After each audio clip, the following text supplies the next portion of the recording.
Okay, अब tools, after the tools हमने ये पिक्चर जो है वो हमारे पास जो बना हुआ है, जो भी सेटअप इसका बना हुआ है, मैं चाहता हूँ कि मैं इसको ये जो इमेज है मैं इसकी पिक्चर बनाऊँ। इन पेज में आप पिक्चर्स को भी ऐड कर सकते हैं, पिक्चर को बना भी सकते हैं, कोई भी, चाहे आपका वो टेक्स्ट हो, चाहे वो आपकी कोई इमेज हो, कोई भी जो चीज हो, जो जिसको आप सिलेक्ट करें वो इमेज में कन्वर्ट कर सकते हैं। तो how to convert an image in in page, तो ये मैं आपको अब बताऊंगा इस चीज के हवाले से, ठीक है।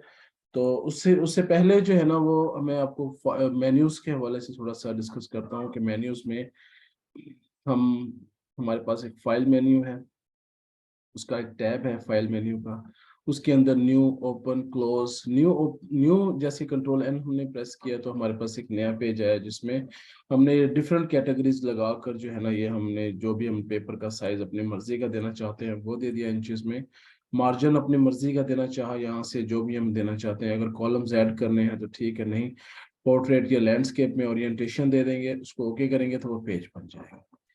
ओपन मींस कंट्रोल ओ इसकी शॉर्ट की है, तो ओपन से आप क्या करेंगे, यहां से जाएंगे, जो पहले से आपकी फाइल सेव होगी, फॉर एग्जांपल मैं इस फाइल को सेव कर देता हूँ, कंट्रोल एस से सेव करता हूँ। मैं यहाँ से इसको पोइट्री के नाम से मैं फॉर एग्जांपल सेव कर देता हूँ। तो मैं इसको देखें, इन पेज की ये फाइल है INP के नाम से, ये सेव एज टाइप, ये जरूर आपने देखना है, फाइल नेम और सेव एज टाइप। तो ये सेव एज टाइप आपकी इस तरह से ये शो होगी, जो भी आपने करना है इसको सेव कर दें। डेस्कटॉप पर मैंने इसको सेव किया, तो ये मेरी डेस्कटॉप पर ये पोइट्री देखें, यहाँ से ये वाली फाइल आ गई आपके पास। अब मुझे ये क्लोज, अगर मैं इसको क्लोज इनकेस कर देता हूँ, यहाँ से मैं इसको क्लोज कर देता हूँ, फाइल में जाता हूँ, ओपन करता हूँ, ओपन करने के बाद में यहाँ से हमने ये पोइट्री वाली फाइल यहाँ पर मौजूद है, मैं इसे ओपन करूंगा तो ये ओपन हो जाएगा, यानी मेरे सिस्टम में ये सेव हो चुकी है ना फाइल। तो अब इसको क्या करना है कि मुझे इसमें अगर मजीद एडिट करना है तो मैं मजीद एडिट करूंगा, कुछ भी ऑप्शन है, ये एज ए ओपन सोर्स के तौर पर आपको यूज कर सकते हैं। किसी को भी भेजेंगे तो ये file as a open source वहां पर चली जाएगी, वो इनमें एडिट कर सकते हैं ना।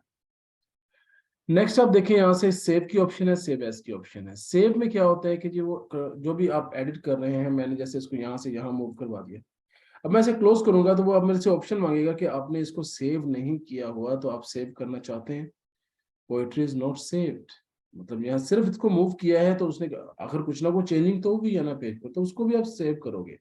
लेकिन अगर आपने क्लोज करके इसको सेव कर दिया तो ये क्या होगा कि पेज सेव होकर क्लोज हो जाएगा।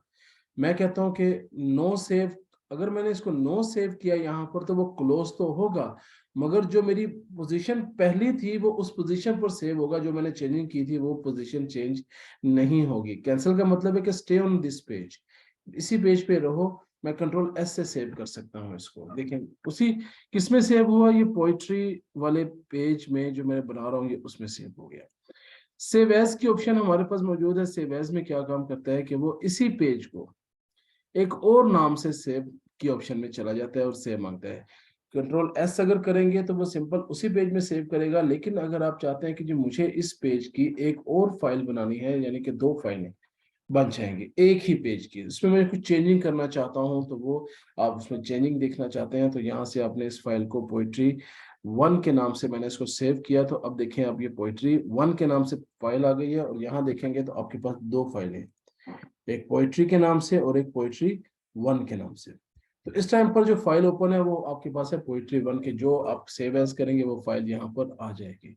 तो ये अब पोइट्री 1 में जो भी चेंजिंग होगी पोइट्री में, जैसे मैं ये पिक्चर मैं कहता हूँ जी यहाँ पर आ जाए, ओके, और इसमें जो ये कलर्स है इनका नेम का वो वाइट हो जाए, और ये इधर आ जाए ऊपर, यहाँ पर ये बैकग्राउंड पर चला गया है, तो बैकग्राउंड पे आप यहाँ से जाएंगे ब्रिंग टू फ्रंट कर देंगे तो ये ब्रिंग टू फ्रंट हो जाएगा। बॉक्स का साइज थोड़ा सा बड़ा कर दें ताकि वो एडजस्टमेंट अच्छी हो सके। देखिए यहाँ पर मैंने इसको रखा है, मैंने कहा कि चलें यहाँ पर अब मुझे इसको ये कंट्रोल एस करूंगा तो ये देखें ये पेज है मेरा पोइट्री 1 के नाम से, तो ये पोइट्री 1 में सेव हुआ।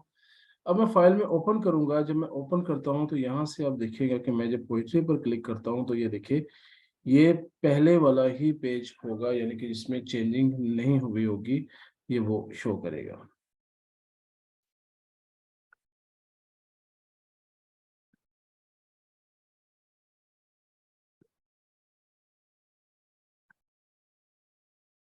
ओपन करें इसको, पोइट्री ओपन, ये पोइट्री 1 में ही ये आ रहा है। कोई इशू है इसका वो फाइल का, चले उसको बाद में देख लेते हैं हम। लेट्स मेक सम, अब चेंजिंग है इसमें कि मैंने इसको एज ए इमेज बनाना है। इमेज बनाने के लिए फाइल में जाना है, फाइल में जाने के बाद आपने इसको एक्सपोर्ट पेज पर काम करना है। एक्सपोर्ट पेज, एक्सपोर्ट पेज जब आप करेंगे यहाँ से तो आपको 3 ऑप्शंस देगा। यहाँ से देखें, एक्सपोर्ट एज पिक्चर, किसको बनाना है, इस पिक्चर्स को बनाना चाहते हैं आप। इसमें अब फाइल का नेम, यहाँ पर आपने फाइल का नेम दे देना है, ब्राउज कर लेना है आपने कि किस जगह पर आप सेव करवाना चाहते हो। यहाँ से आप पिक्चर का नाम भी ऐड कर सकते हो। फाइल का नाम दे दें यहाँ से, जैसे 1 2 3 मैंने कोई भी फाइल का नेम दे दिया, सेव किया तो ये डेस्कटॉप पर ये पूरी एक फाइल आ गई। डेस्कटॉप पर आपका 123.gif, यानी कि ये भी टाइप है इमेज की, जिफ फाइल्स होती हैं। तो ये आपने क्या करना है कि इस नाम से ये सेव होगी, इसमें png या jpg या कोई और फॉर्मेट से सेव नहीं होंगी, बल्कि ये जिफ फाइल होगी जो आपकी इमेज बनाएगी। अब आते हैं एक्सपोर्ट रेंज क्या है आपकी। एक्सपोर्ट रेंज में सबसे पहली फाइल है सिलेक्टेड ऑब्जेक्ट। सिलेक्टेड ऑब्जेक्ट क्या होता है कि जी आपने किसी ऑब्जेक्ट को सिलेक्ट किया, आपने कहा जी सिर्फ वही ऑब्जेक्ट जो है ना उसकी मैं इमेज बनाऊंगा तो सिलेक्टेड ऑब्जेक्ट कर लूंगा। ऑल पेजेस का मतलब होता है कि आपने यहाँ पर पेजेस आपके पास 4 हैं या 2 हैं या 3 हैं, उन तमाम पेजेस में आपने इसको ऐड किया है और यहाँ पर आपने इसको मतलब सारे पेजेस लिख दिए हैं। तो वो सब पेजेस जब ये 1 2 3 1, फिर 1 2 3 1 1 2 3 2 1 2 3 3 ऐसे वो नंबर्स जो है ना से वो पेजेस को सेव कर देंगे। सेकंड पर थर्ड पर आप देखिए पेजेस, पेजेस ये रेंज है, आपने बतानी है कि 1 पेज है आपका पास और आपने पेज 1 को ही जो है वो इमेज बनानी है। मैं जैसे मैंने सिलेक्ट कुछ नहीं किया हुआ, ना मेरे पास कोई मल्टीपल पेजेस हैं, मैं सबसे पहले पेज को ही ऐड कर लेता हूँ। मैं इसको कहता हूँ कि चलो यार ये बना दो, ओके कर दें इसको यहाँ से एक्सपोर्ट।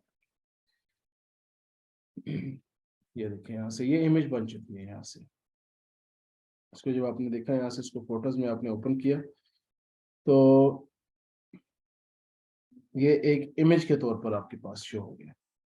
आप इसको कहीं पर भी पोस्ट कर सकते हो, व्हाट्सएप पर पोस्ट कर सकते हो, फेसबुक पर पोस्ट कर सकते हो, इंस्टा पे पोस्ट कर सकते हो। ये तमाम चीजें आपकी यहाँ पर बन चुकी हैं।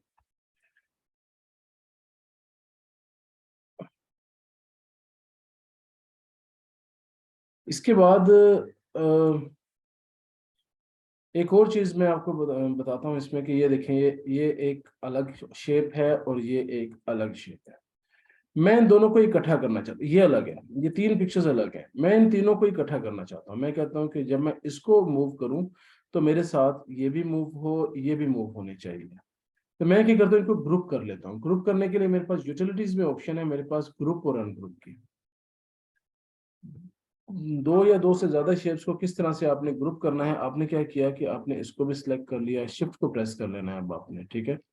शिफ्ट को प्रेस करके आप मल्टीपल सिलेक्शन कर सकते हैं। अगर आपने शिफ्ट को बिना प्रेस किए हुए तो फिर सिंगल सिलेक्शन है, यानी पहली सिलेक्शन खत्म हो जाएगी, दूसरी सिलेक्शन जो है ना न्यू सिलेक्शन हो जाएगी। तो शिफ्ट को प्रेस कर लें आप, इसको भी सिलेक्ट कर लें, इसको भी सिलेक्ट कर लें। तो अब देखिए अगर मैं इसको सिंपली मूव करवाता हूँ तो ये सिंपली तीनों मूव कर रहे हैं चीजें। तो यहाँ से मैंने इसको सेट कर लिया, मैंने कहा इसको ग्रुप कर लूँ, क्योंकि अभी ये ग्रुप नहीं हुआ, सिर्फ सिलेक्शन हुआ। जिस साइड पर क्लिक करूंगा तो आप देखेंगे कि ये वापस अपने उसी सिंगल में आ गया है।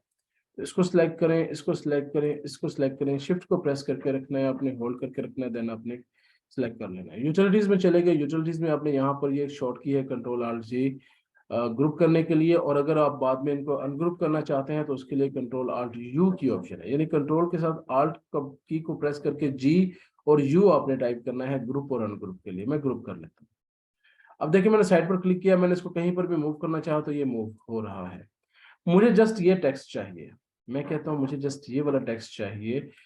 मुझे सिर्फ ये वाली सिलेक्शन चाहिए कि जो ये सिलेक्शन है मुझे सिर्फ इसकी इमेज बनानी है। आपने फाइल में जाना है, एक्सपोर्ट करना है, एक्सपोर्ट करने के बाद आपने कहा selected object, selected object browse में गए, ब्राउज में यहाँ से आपने लिखा कि टेक्स्ट, टेक्स्ट मैंने सिंपल लिख दिया, कोई आप कुछ भी लिख सकते हैं यहाँ से, सेव कर दें इसको, ये आपके पास डेस्कटॉप पर टेक्स्ट एक GIF के टाइप की एक फाइल मौजूद है जो कि सिलेक्टेड है, मैंने इसको ओके किया। तो अब मैं इसको जाकर यहाँ देखूंगा तो आप देखें यहाँ पर ये सिंपल एक टेक्स्ट की फाइल आ चुकी है मेरे पास। तो ये देखिए यहाँ पर ये सिंपल एक बॉक्स बना हुआ है और ये टेक्स्ट उसके अंदर आ रहा है ब्लैक कलर का। तो ये आप सिंपल टेक्स्ट को भी आप एक सिलेक्शन चीज को भी आप लेकर आ सकते हैं, और सेकंड आप इसको जो है वो पूरे पेज को भी आप इसको ला सकते हैं।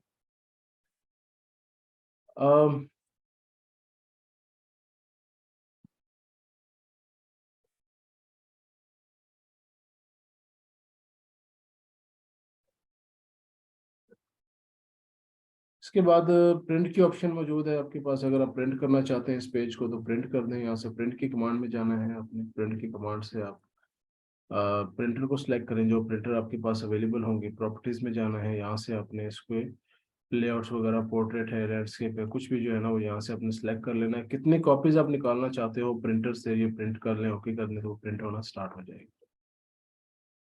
देन एग्जिट होता है Alt F4, यानी सॉफ्टवेयर से ही निकल जाना, ये सॉफ्टवेयर है आपने इसी से निकल जाना है। देन आपके पास आता है एडिट। एडिट में पहली ऑप्शन है अंडू। अंडू का काम क्या होता है कि कोई भी चीज अगर आपने मिसाल के तौर पर इसको आपने यहाँ मूव करवाया लेकिन ये गलती से कुछ ज्यादा हो गया, आप कहते हैं ये वापस अपनी जगह पर चला जाए, तो मैंने यहाँ से अंडू करवा दिया इसको, Ctrl Z इसकी शॉर्ट की है अंडू। मैं कहता हूँ ये पिक्चर यहाँ पर आ गई है लेकिन आप कहते हो नहीं पिक्चर वापस इधर ही आ जाए, तो वापस इसको वापस यहाँ पर लाने की बजाय आप अंडू सिंपल यहाँ से Ctrl Z कर दें, वो वापस आ जाएगी। गलती से डिलीट हो गई है फाइल, जो डिलीट कर दिया आपने तो Ctrl Z करेंगे वो वापस आ जाएगी। मगर ये सिस्टम जो अंडू होगा ये वन टाइम होगा ओनली, मतलब ये ज्यादा नहीं होगा। फॉर एग्जांपल मैं आपको दिखा देता हूँ यहाँ से कि ये जैसे कि ये पिक्चर है, यहाँ पर मैंने एक मूव किया और फिर ये सेकंड मूव किया, मैं चाहता हूँ ये वापस इधर आए जहां पर ये पहले थे। Ctrl Z करूंगा तो वापस Ctrl Z करूंगा तो ये देखेंगे कि वापस अपनी पहली पोजीशन में आ गई। जो मेरी फर्स्ट पोजीशन थी वो नहीं गई, लेकिन जो मेरी मतलब मैंने एक पहले उसको यहाँ मूव किया और फिर ये यहाँ लास्ट टाइम मैंने यहाँ किया था, तो सेकंड लास्ट और लास्ट मोमेंट जो है ना सिर्फ ये इसी में रहेगी, वो उससे पीछे नहीं जाएगी। तो ये इसका ख्याल रखने अपने कि अगर कोई चीज आप लिख रहे हो और वो गलत हो गई है या डिलीट हो चुकी है और उसके ऊपर कुछ भी लिखा गया तो वो चीज वापस नहीं आ सकती, आपको सारे का सारा अगेन टाइप करना पड़ेगा, या कुछ भी होगा वो आपको दोबारा से वो क्वेश्चन करना होगा। इवन कि स्पेस बार भी अगर टाइप कर लिया तो स्पेस बार ने भी आपको काम कर देंगे। और पेस्ट की ऑप्शन, कट कॉपी पेस्ट, वो कट होता है कि आपने इसको कट किया यहाँ से खत्म हो गया और दूसरी जगह पे जाके पेस्ट कर दिया, ये इसके पास ऑप्शन आ गई, यहाँ पर पेस्ट कर देंगे तो ये यहाँ पर पेस्ट हो जाएगा। तो कट और पेस्ट का काम होता है कि एक जगह से दूसरी जगह मूवमेंट करना। कॉपी होता है कि यहाँ से यहाँ पर भी रहे और एक और जगह पर पेस्ट हो जाए, तो यहाँ पर ये ऑप्शन आ गई, यहाँ पर ये एक और जगह पर आ गया, ये कॉपी की ऑप्शन है। तो जो भी काम कट कॉपी किया है वो पेस्ट की मदद से यहाँ पर हम इसको प्लेस कर रहे हैं। डुप्लीकेट ऑप्शन होती है कि आपने इसका डुप्लीकेट बनाया है। डुप्लीकेट आपने कहा जी कि रॉज की शक्ल में बनाने हैं या कॉलम्स की शक्ल में बनाने हैं। मैं कहता हूँ जी कि कॉलम्स 1 2 3 4 कॉलम्स बन जाएं और रो एक ही हो, यानी कि ये एक ही रो में आगे 1 2 3 क्लोन्स इसके बन जाएं। ये देखें ये लेफ्ट साइड पर बन गए इसमें ना, ये देखें क्लोन्स आ गए सारे, एक ही ऑब्जेक्ट के आगे कितने ही हमने क्लोन्स बना लिए हैं, डुप्लीकेट ऑप्शन बना लिए। फिर से देख लें, डुप्लीकेट ऑप्शन में गए, ये कॉलम्स अगर आपने रॉस बनानी है तो एक कॉलम है यानी एक पिक्चर है, अगर आपने कहा जी 2 3 बनानी है तो ये नीचे की तरफ ऐसे आएंगे, इस तरह से भी आप कर सकते हैं इसको। ये रॉस बन गई हैं ऊपर नीचे, जबकि लेफ्ट से राइट हॉरिजॉन्टल शेप में वो कॉलम्स होंगे, कॉलम्स में आपने ऐड कर देना। तो ये डुप्लीकेट की ऑप्शन क्लियर होता है, डेल कर देना, डिलीट कर देना, सेलेक्ट ऑल है, फाइंड रिप्लेस कुछ नहीं, send to back, back to front मैंने बता दिया आपको, ठीक है। बाकी प्रेफरेंसेस में आपने ये डिफरेंट प्रेफरेंसेस हैं, ये आपने यूज कर लेने हैं उनको। डॉक्यूमेंट में आप यहाँ से अगर आप चाहते हैं कि जी मैं स्केल चेंज करता हूँ, जो इसका ये यूनिट चेंज करते हैं, यूनिट मिली मीटर्स जो हम mm में सारा कुछ कर रहे हैं, मैं यहाँ पे सिलेक्ट करके इसको इंचेस में कन्वर्ट कर सकता हूँ कि सारे के सारा इंचेस में आएगा। ये देखें यहाँ से अब ये 1.75 इंचेस में आ चुका है। कंट्रोल एन करें यहाँ से तो ये आपको पता चलेगा कि ये देखें यहाँ पर आपको ये न्यू पेज के लिए ऐसे ही शो करेगा। लेकिन अगर आप इस पेज में चेंजिंग करना चाहते हैं, यहाँ पर कोई चेंजिंग करना चाहते हैं, तो इस चेंजिंग के लिए आपको क्या करना होगा, फॉर्मेट में जाना होगा। फॉर्मेट से आपने डॉक्यूमेंट्स में जाना है, तो यहाँ देखेंगे आप ये इंचेस शो कर रहा है 11.69 बाई 8.268 समथिंग। तो ये आप ये जो भी आप सिलेक्ट करेंगे वो इंचेस में आएगा जो इस डॉक्यूमेंट में। यहाँ से आप चेंज कर सकते हैं अपनी सेटिंग को जो इसमें आप इस पेज में आप चेंज करना चाहते हैं। तो ये इसमें एडिट में ऑप्शन थी। इसमें व्यूज मैं पहले भी बता चुका हूँ व्यूज के हवाले से कि ये आपने F5 से लेकर F2 तक जूम करना हो।